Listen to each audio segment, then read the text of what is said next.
Missoula, when that was, and what kind of brought you here? Yeah, I first came through Missoula in the late 70s. And I came to visit a friend that I had gone to college with.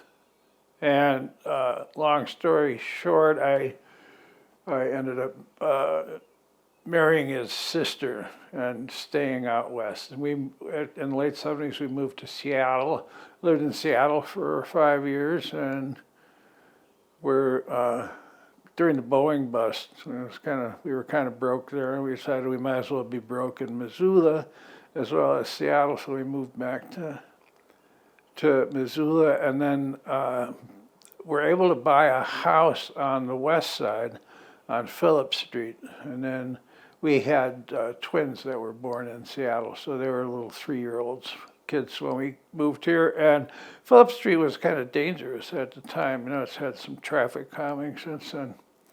But then we decided to move to a quieter street, and we really kind of liked the Northside just because it was an established old neighborhood. And the realtor that we had at the time did not want to show us any houses on the Northside because it was the wrong side of the tracks and a bad place to raise kids, blah, blah, blah.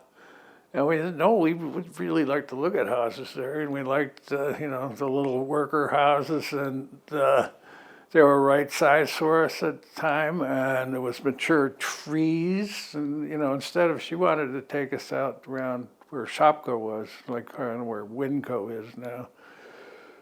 We said, no, we like trees that are bigger than 6 feet tall, and they like sidewalks. And, so we ended up finding this house on the Northside, which is, people won't want to hear it now, but it was 1988 and it was $36,000. And, but at the time I was moving furniture for Mayflower, and she was working as a medical transcriptionist. And there is no way that people who are having those kinds of incomes and those types of jobs now could afford to buy a house in Missoula. So later I got involved in trying to find opportunities for people to buy houses, in Missoula. In my work with the North Missoula Community Development Corporation.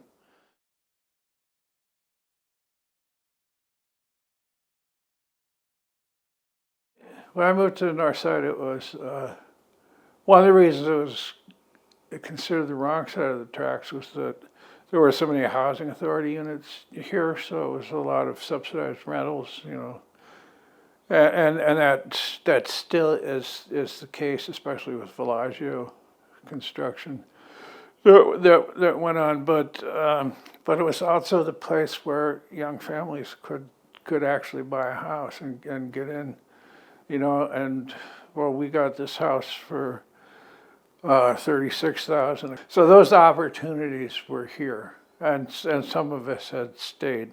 A lot of people came and it was moving up the rattlesnake was a favorite phrase, is to come fix a house up, sell it, and then buy something that was in the rattlesnake neighborhood. But many of us really love this neighborhood and continue to do so. And one of the things that got myself and my ex and many of the neighbors involved originally in doing neighborhood organizing was when Montana Rail Link came in and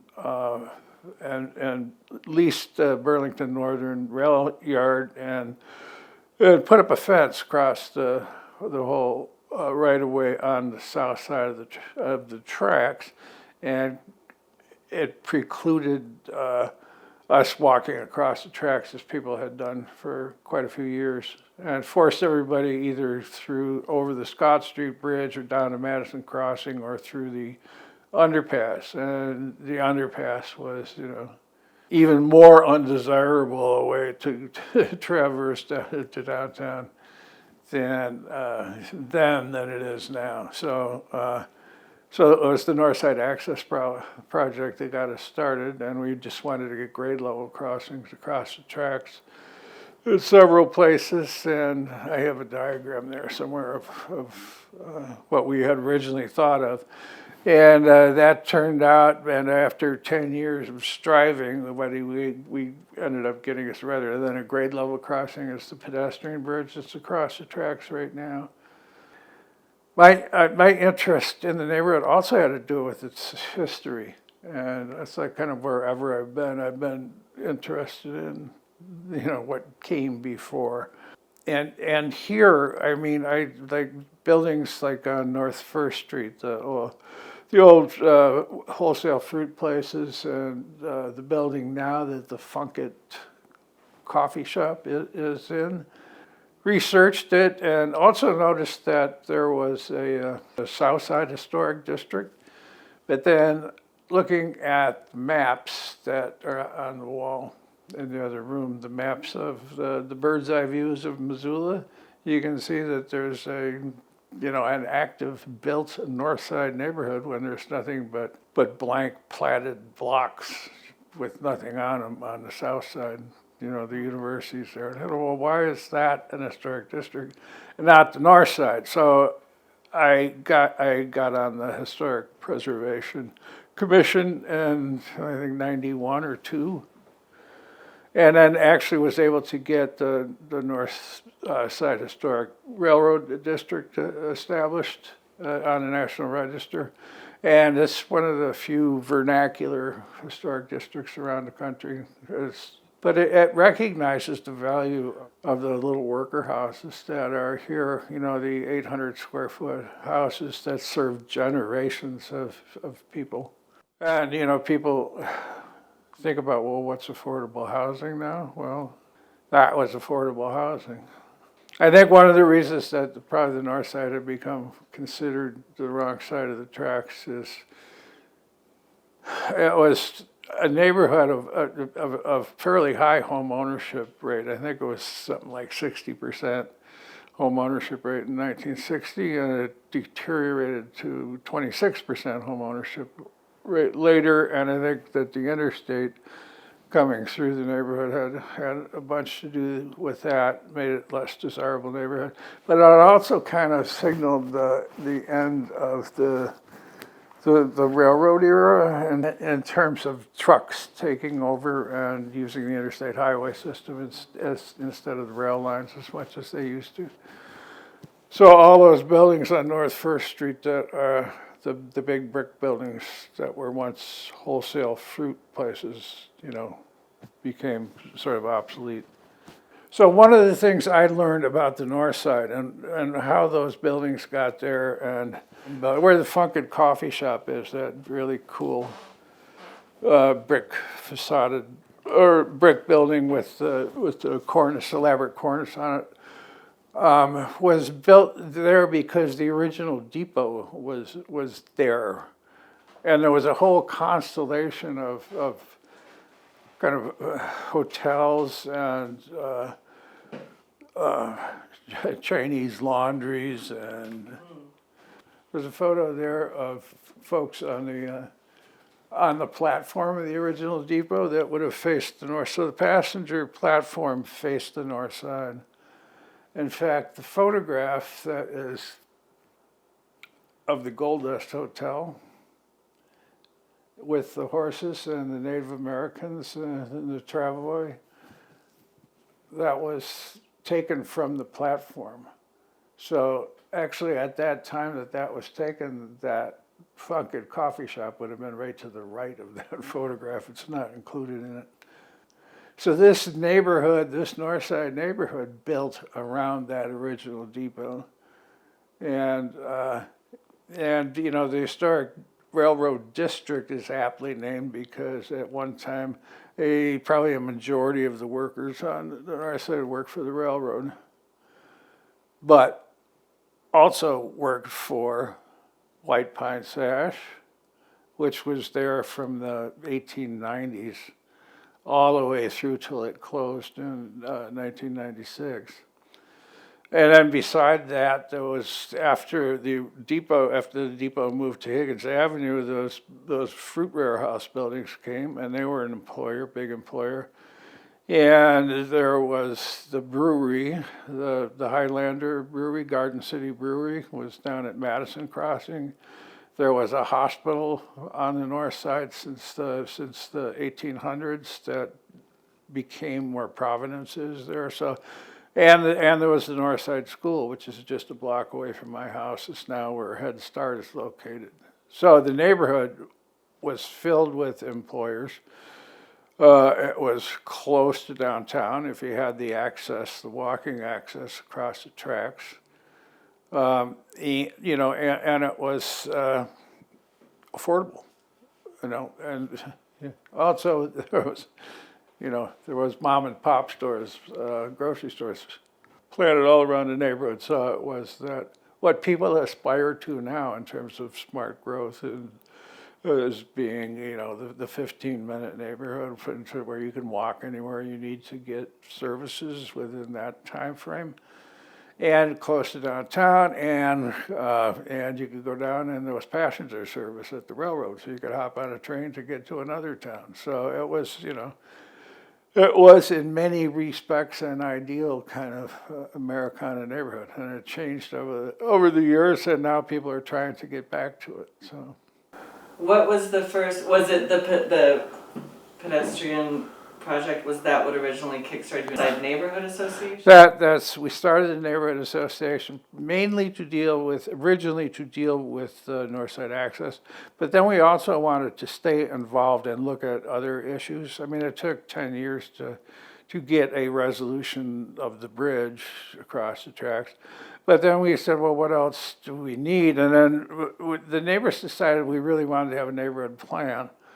And we also wanted to deal with the housing situation, and we perceived that there was a growing housing crisis, that it was getting more difficult for people like, you know, who made the kinds of income that we made at the time to buy houses. You know, it's hard for people to believe that now because it was the 90s when everything seemed so cheap, but things were starting to escalate then, and it continued to do so, you know, right up through the Great Recession of 2008 when there was a collapse, and then again, of course, it's taken off since then. But so we also got interested in the housing issue of how to generate home ownership in the neighborhood that had such a low percentage of home ownership. Right at the same time we were doing that,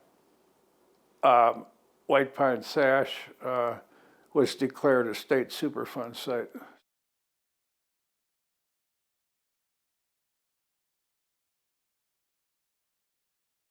So a number of us got involved in a citizens advisory group to talk about what needed to happen at the state Superfund site that had been declared at White Pine Sash. Now this was in '94 when the plant was still open, and it later closed in '96. But there was a group of us with a couple of employees, current employees at the facility, and concerned neighbors who didn't know what the extent of the contamination that was there. It was pentachlorophenol and dioxin, and penta was actually required. Well, there was preservatives that were required for treating wood products at the time, and penta was one of them, and one of the byproducts of penta was dioxin. So actually the penta that the plant used was made by Monsanto. At any rate, the neighbors got involved in that, and then that only lasted about a year, and then the Department of Environmental Quality for the state started it. And I was trying to make up with some. Originally, it was the Department of Agriculture that was in charge of the cleanup there, and they kind of botched it because, and they were in charge because penta was considered a pesticide, and they kind of botched it and actually made things worse by drilling well heads to test the water that weren't cased, so it was actually helping pollute the aquifer. So at any rate, the Department of Environmental Quality ended up taking that over and then getting the neighborhood involved, but then kind of letting everything drop. And then the neighbors said, well, you know, we said, what the hell's going on? You're letting this, after promising you were going to do something, you know, expediently, you did not. And it ended up lasting for, oh my God, it was, you know, 20 years before they came up with a final recommendation for cleanup there. And it was one that the neighborhood didn't want to see because it didn't include, it precluded there being any residential construction there, which meant that it would be an inferior cleanup as far as the neighborhood was concerned. And we wanted it, regardless of what use it happened there, we wanted to see it cleaned up to the best possible standard that could happen. And well, when I was working at the NMCDC, we were involved in several programs. One with a brownfield grant that did off-site soil testing and testing and dust in people's homes, and to try to reassure the neighborhood that there wasn't a huge health problem outside of the plant. And then we did another partnership thing with an epidemiological survey with former employees to try to see if there was any cluster of disease or cancers involved with people who had worked there. So originally we started with a citizens group and meeting with employees also. Our offices were on the north side on Stoddard Street, and so we had any number of meetings there. The employees were kind of very concerned that that the neighbors would cause, the Citizens Advisory Group would cause trouble that would force the plant into closure. And that didn't happen. The plant ended up closing in '96 of its own volition, not anything to do with the Superfund site, because the liability remained the same in terms of cleanup. And then employees were more interested in being involved, and then they were also interested, a number of them, we had some 70 employees who responded to the epidemiological survey. And nothing that was that definitive because it was a small sample group in terms of clusters of cancers. So there weren't enough clusters of particular types of cancers to say, oh, those are specific to the plant. So there was a full range. And there was, you know, some people who worked in the dip shed where they treated the material were died of cancer. Some did not. The state epidemiologist at the time who worked with us on that project explained it as genetics loads the gun, environment pulls the trigger. So some people are predisposed and to susceptible. Dioxin is everywhere.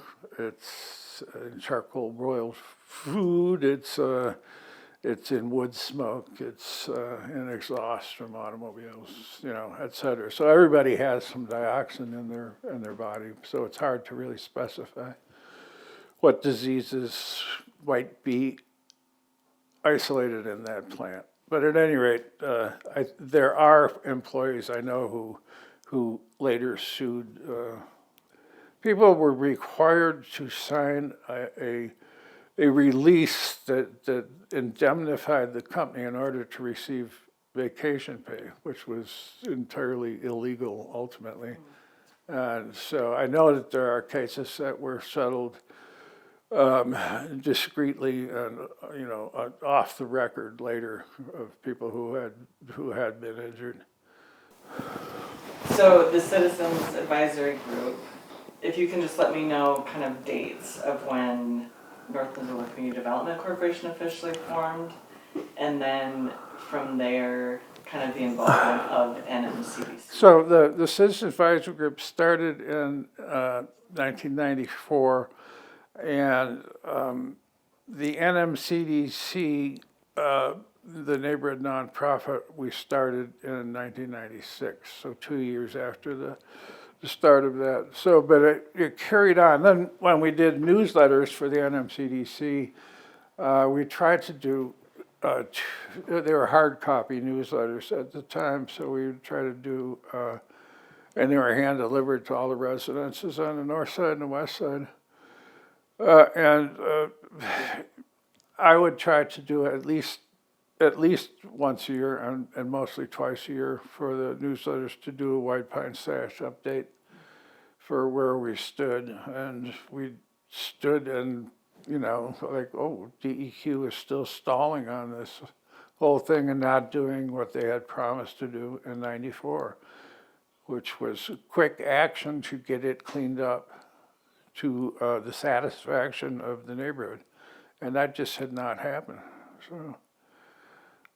So we continued to work on that. As we worked on the other projects, the NMCDC at the same time, particularly the Northside Access Project, and doing a home ownership for low and moderate income people, those programs also. But we also did a children's program, probably the first big high-profile project that the organization did that came out of the planning for the neighborhood plan was for the first playground development at Westside Park. Kids called it Castle Park. It was the wooden structure playground that was all volunteer labor building it. That was really, really quite cool. But was replaced with a more modern playground now, which was another neighborhood contribution project. It wasn't volunteer labor, but it was much volunteer fundraising for it. So to put kind of the work of NMCDC in like 96 to 2015-ish into a nutshell, would you say it was kind of it was all projects over community health and well-being and all of it? It was the Community Development Corporation. And it really grew out of St. Pat's because of the neighborhood organizing that I had been doing with the Northside Neighborhood Association. I was offered a job with St. Pat's Hospital on what they wanted to do a healthy neighborhood project. So that was just a 3-year project, and the playground got built during that period, but also I started the North Missoula Community Development Corporation in '96, so that work that was started then could be carried on, which it has been all the way now up until the rebranding as Front Step Community Land Trust.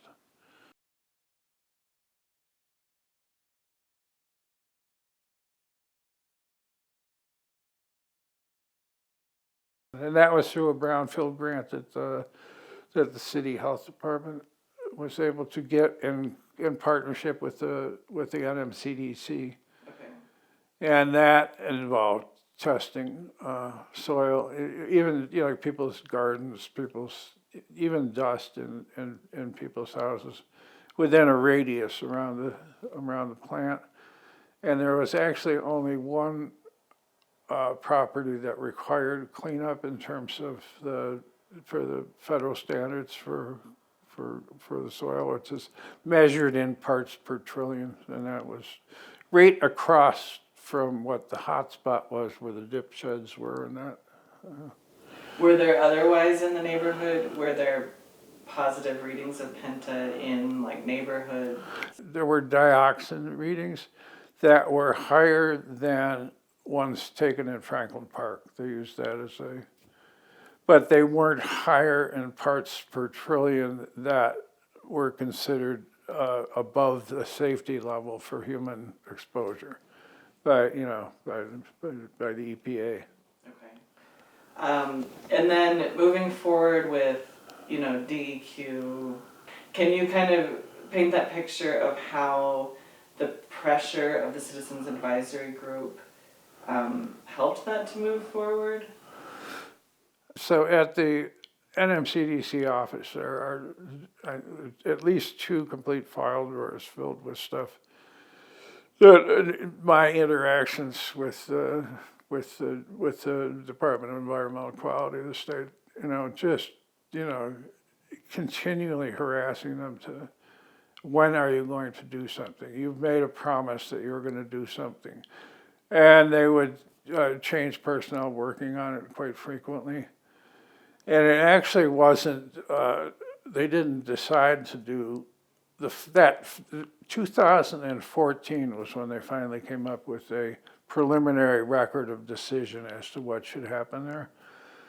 And that, I believe, happened because Mayor Engen was, a political player in terms of knowing Tracy Stone Manning, and Tracy Stone Manning had been named by Governor Bullock to be heading the Department of Environmental Quality. And Mayor Engen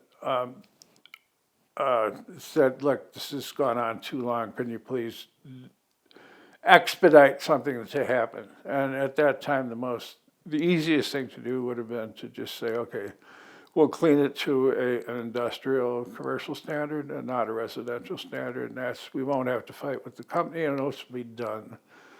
I remember talking to the mayor at the time and saying, God bless him, but I was saying, I've spent 20 years trying to get this cleaned up to the best possible standard. And he said, well, I don't want to spend the next 20 years of my life doing that. So I think that was kind of the reason. So they came up with a preliminary cleanup plan that was just for commercial, industrial, and the neighbors really just organized well around it. NMCDC raised money to hire an attorney to represent the neighborhood, and ultimately the city health department, the water quality district, Missoula Housing Authority, city council, everybody kind of got on board with the urging of the citizens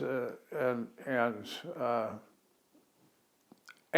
got an agreement whereby half of the site was cleaned to residential standards and then half not. And then the city ended up buying the whole property, and then they're going to relocate a lot of their facilities, shops, facilities, and so on.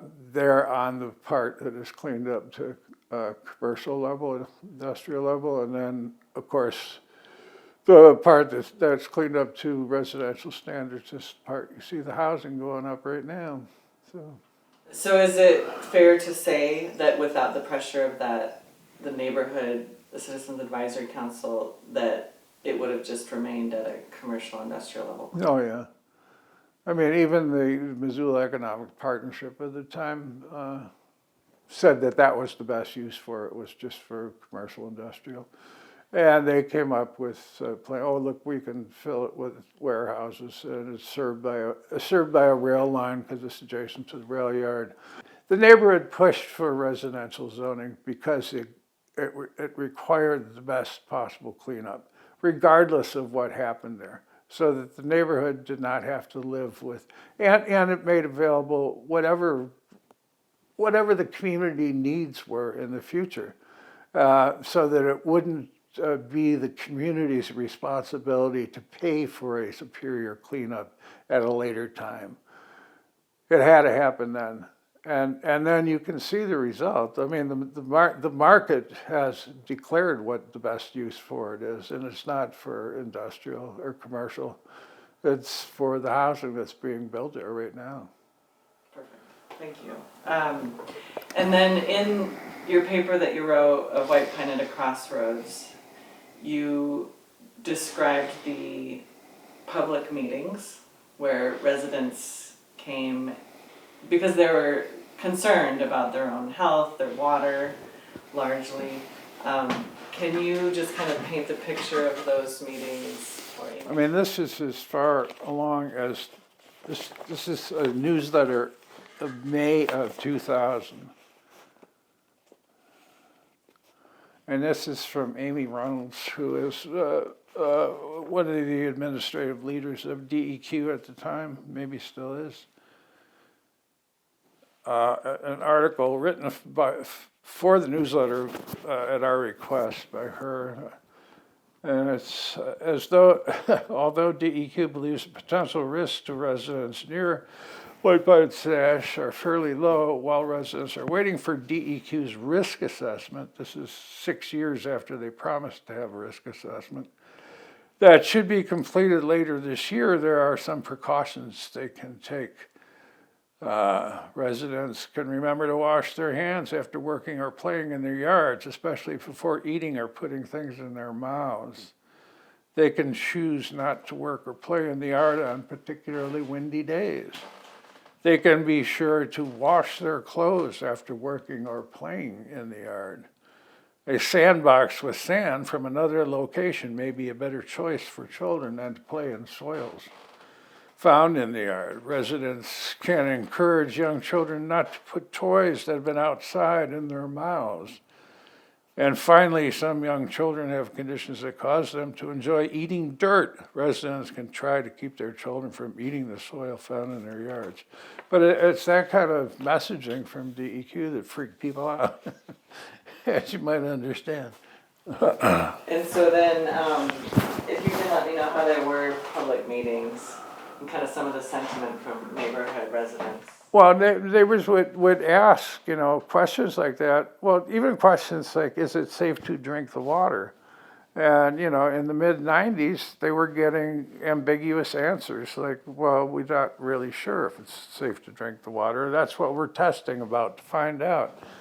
And people would leave meetings, I would see, some moms who left the meeting just about in tears. What a thing to say to people, just instead of getting in there and finding out right away. Well, we'll see, we have to test. Maybe we'll do that in a couple of years, So it was very frustrating.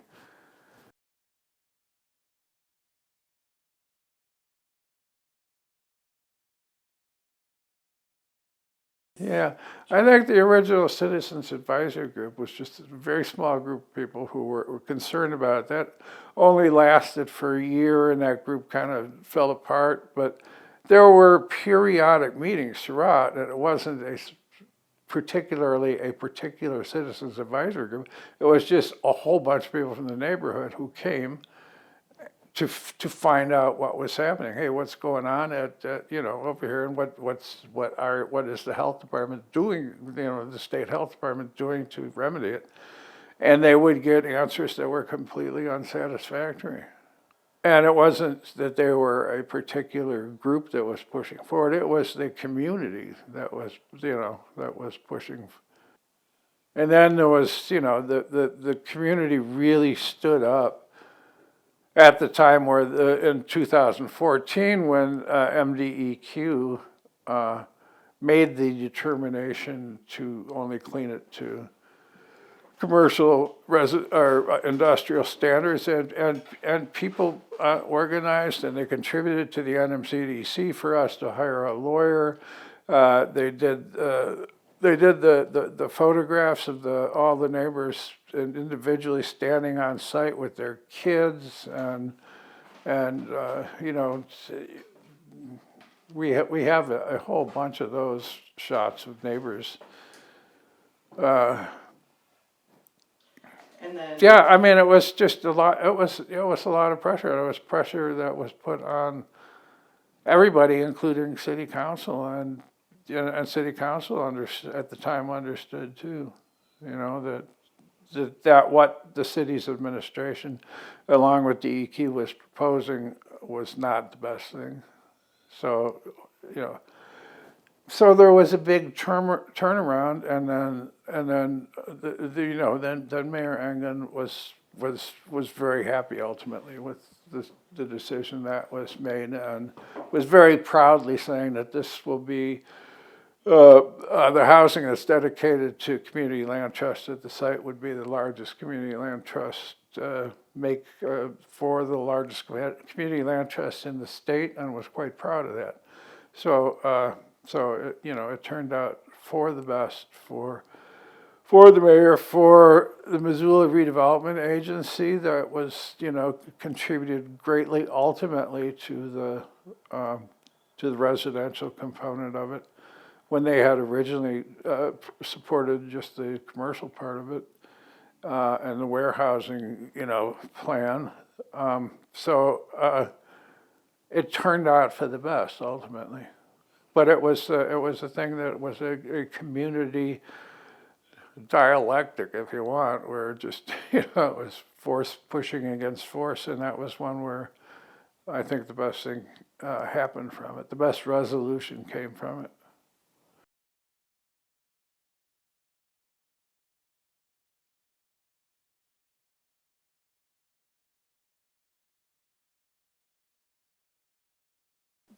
There was current and then former employees who were involved in the original Citizens Advisory Group. And then there was, any number of employees who did bring suit against the company. There was many employees in the neighborhood who worked at White Pine Sash. You had mentioned also in that paper that the Northside had often been seen as a neighborhood of least resistance. Can you kind of tell me about what you meant by that, or what that terminology comes from?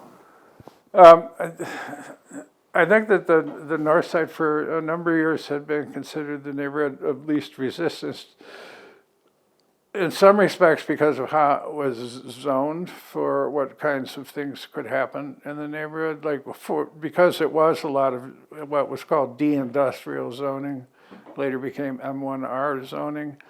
And also because it was the neighborhood at the time that was the most heavily invested in by the Missoula Housing Authority in terms of number of units. And I think that may still be true, especially after the construction of the Villaggio.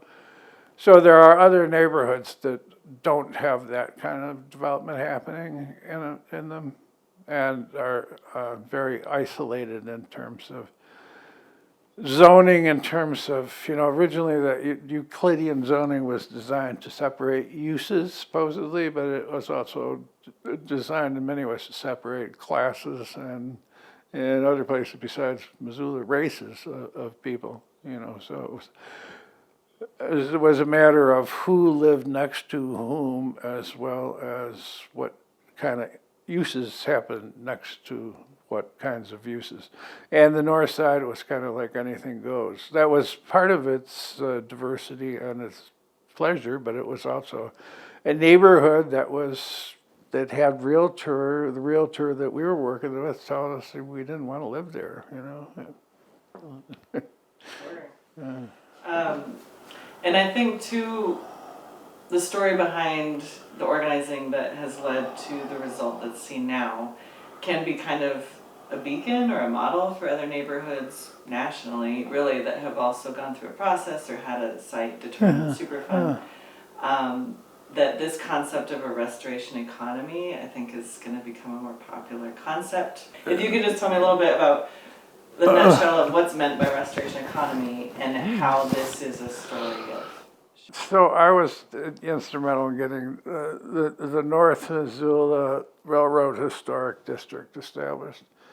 And one of the reasons I did that is because I saw with its proximity, this neighborhood's proximity to downtown, that the little railroad, 800 square foot railroad workers' houses that are small houses closely developed to one another. Much of the neighborhood developed before there was any zoning at all, to a denser extent than you would find anywhere else, was at risk of becoming bulldozer bait to build other more expensive homes. So I wanted to try to find ways to preserve and honor the little homes that are here.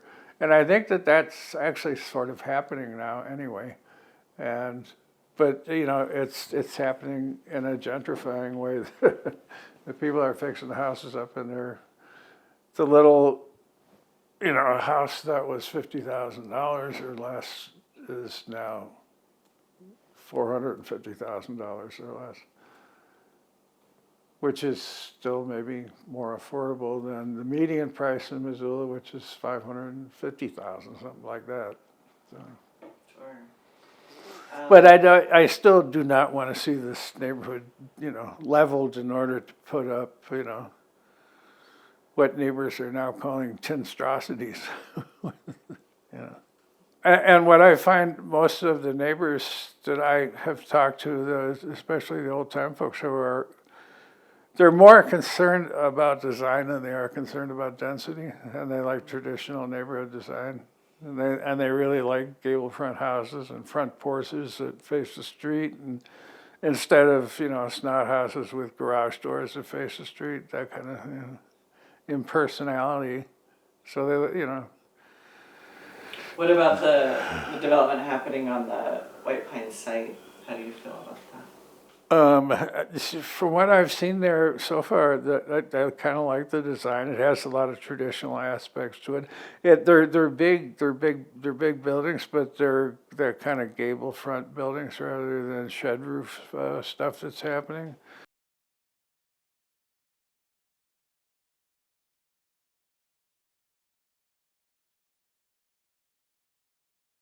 And I think that having small neighborhood services. We used to have, people on the west side really, many people still miss the Toole Avenue Market that was there, which is a small neighborhood store. When I first moved to the Northside, Schaefer's Market was still running. NMCDC did neighborhood surveys, I think 4 of them over a 30-year period. And tried to get every person in the neighborhood. Every resident in the neighborhood received a copy of the survey to return whether or not they did. But on the north side, every one of those surveys, the thing that neighbors said they wanted, right at the top of the list was a coffee shop. And finally there's a coffee shop on North First Street, And, it's great. People love it. So it's that kind of thing that, coffee shop and bakery is what the neighbors have wanted forever.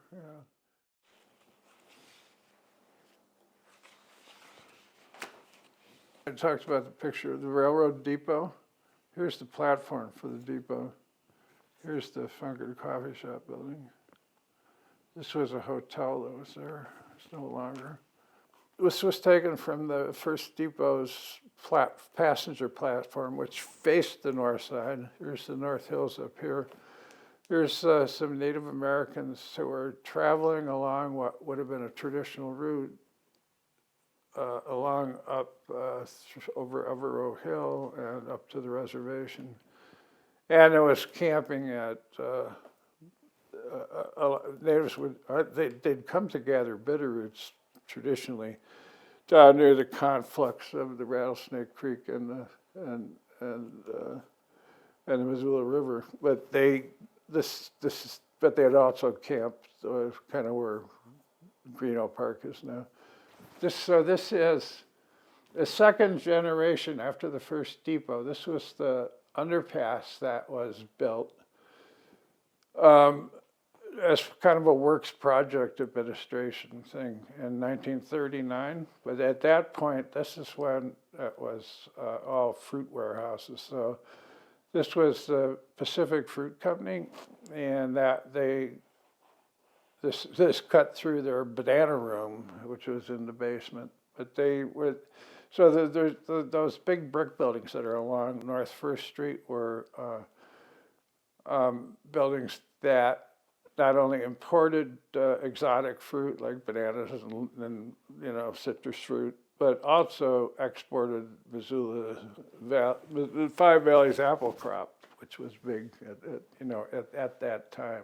So that was taken from the first pedestrian bridge that people don't know about. to get them to agree to vacate the street that went through here and the land down here where the machine shops were, they had to agree to build a pedestrian bridge. And they did build one right across here that you can see on some of the old Sanborn maps. And that bridge was there between 1908 and 1913. And then they actually, because people could still walk across the tracks and the Woody Street crossing was still open, people weren't using that bridge and they moved it down to where the Scott Street Bridge is now.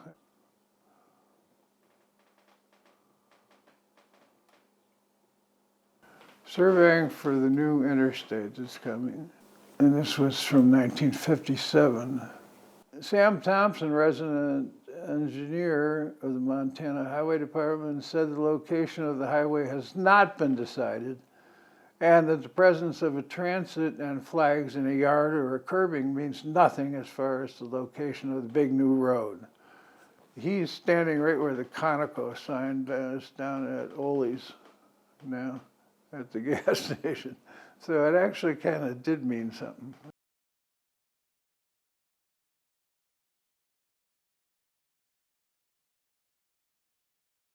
There was a decision that was made of whether to put it up higher on the North Hills where they wouldn't have taken out so many hills, but they decided it was cheaper to buy out the homes that were in the way of it doing lower and so.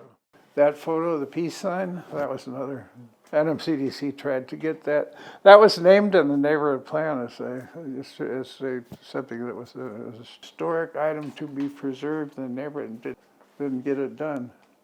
But if you see in the lower left corner, it says Northside Liberation Front. That was NSLF. That was kind of a joke at the time. The Northside Liberation Front was that we were going to secede from the city, they said, because of being the access problem, being isolated and cut off from the city. So they said, we'll just secede from the city. The first depot was, and it was, at that time it was called the Working Men's Hotel. It was originally the Regina Hotel and the Helena Hotel, and when it was torn down, it was the Smith Hotel. And it was kind of a derelict old building that I got attached to before they tore it down.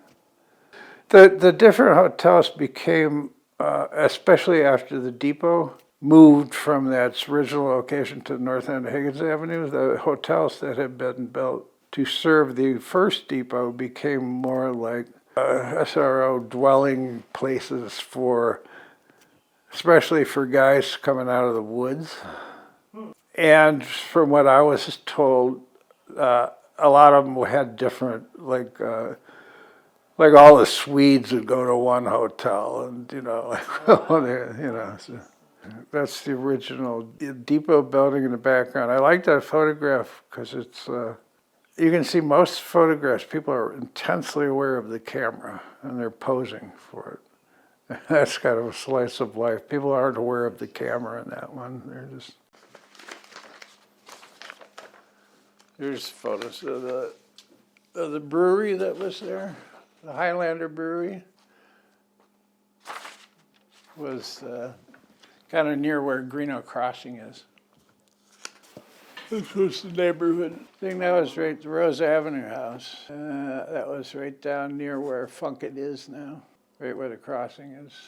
I did an oral history with a guy that lived in there. His mother owned that. Talked about being kids running along next to the railroad engine and, yelling obscenities, making obscene gestures at them, and they'd throw coal. The guys who were selling coal would throw coal at the kids, and they'd pick it up and take it home and burn it.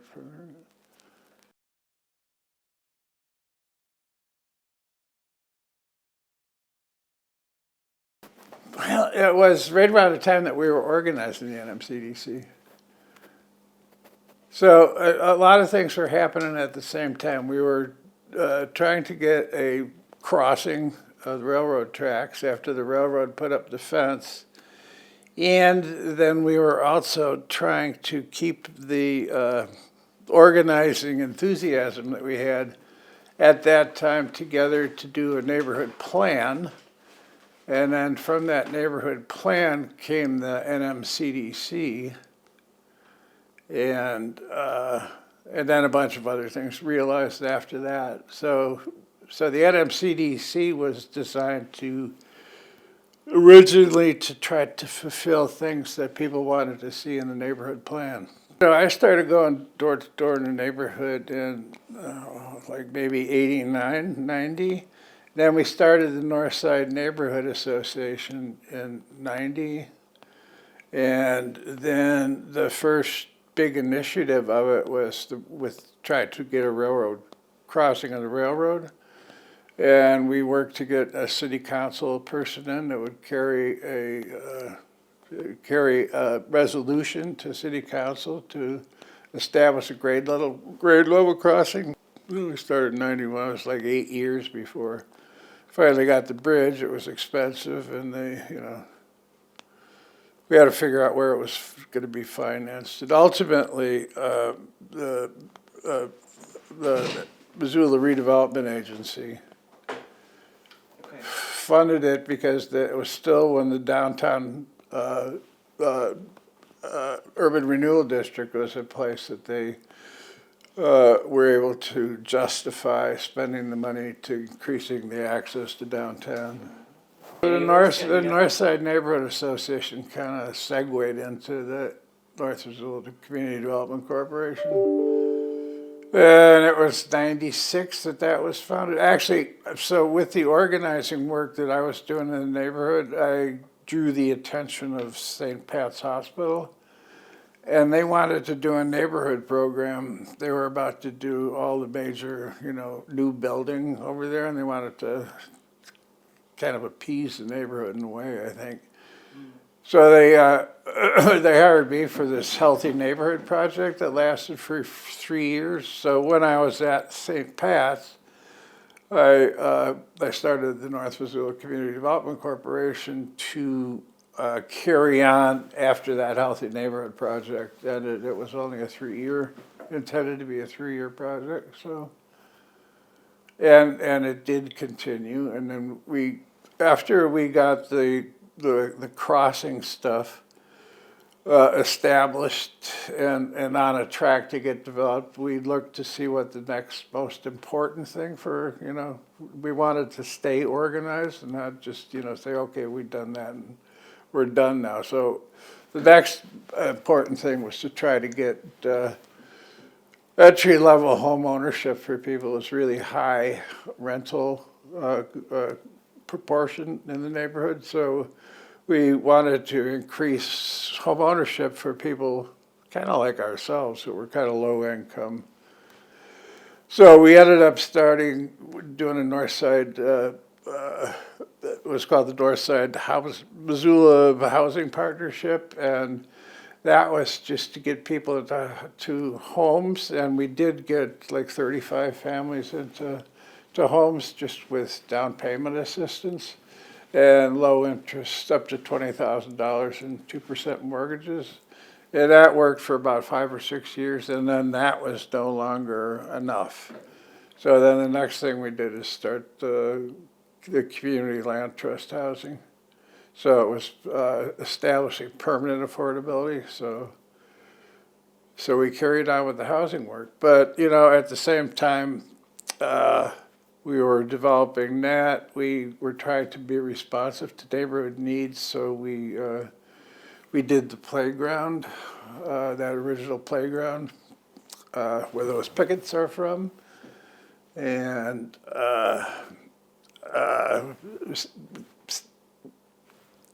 one of the things that the plan identified was a desire to keep the Boone Randolph homestead as a ongoing community place to visit and to recreate and to look at historic farming methods for how the city fed itself. So we were able to keep that in public ownership as well. Been involved in a bunch of different stuff. The tool library, that thing in the window there. That Northside Tool Library was originally started. It's a BUD program, Missoula Urban Demonstration Program. Sure. So we started that. Outdoor cinema started at around that same time, after the turn of this century. And that has continued for 20 years. So originally I thought, rebranding. I thought, hey, we got a good brand. What are we rebranding for? But there's a whole bunch of new young people involved in it, and it's great to see. And actually, at times I had regretted that we had chosen the name North Missoula Community Development Corporation because it's so long to say. I think Front Step is a lot easier to say. But I like the name. And I like one of the other things is that NMCDC is no longer just Northside. It's doing more work, south. There's several community land trust projects, in the work south of the river. So those neighborhoods, and there are neighborhoods that we had identified years ago as neighborhoods. It was kind of the Invest Health neighborhoods, Franklin to the Fort, River Road, and the North Side, West Side are the three neighborhoods that are Invest Health neighborhoods. They're the lowest income. For years, the lowest income school was Lowell, and it might be Franklin to the Fort now. I don't know, but yeah, those were the Title I schools, so we wanted to do investment in there. I mean, that was another thing that NMCDC was involved in. We got the first school nurse into Lowell School, and that kind of evolved into the Partnership Health Center that's there now too. The first grant we got was to do,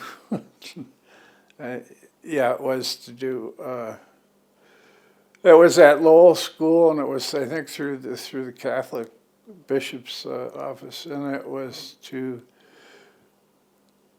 just to have like minimal grants for people who needed like help repairing their car, or maybe they fell behind, they needed help to pay the rent, and it would be small grants of $200-300 generally, and then people would have to do volunteer service after that to do. And then I think the next grant we got after that was to do, when I was involved with the school nurses, I would go to all the meetings of the school nurses when they gathered, and it seemed like every meeting was talking about lice, head lice in the schools. So we started a lice eradication program.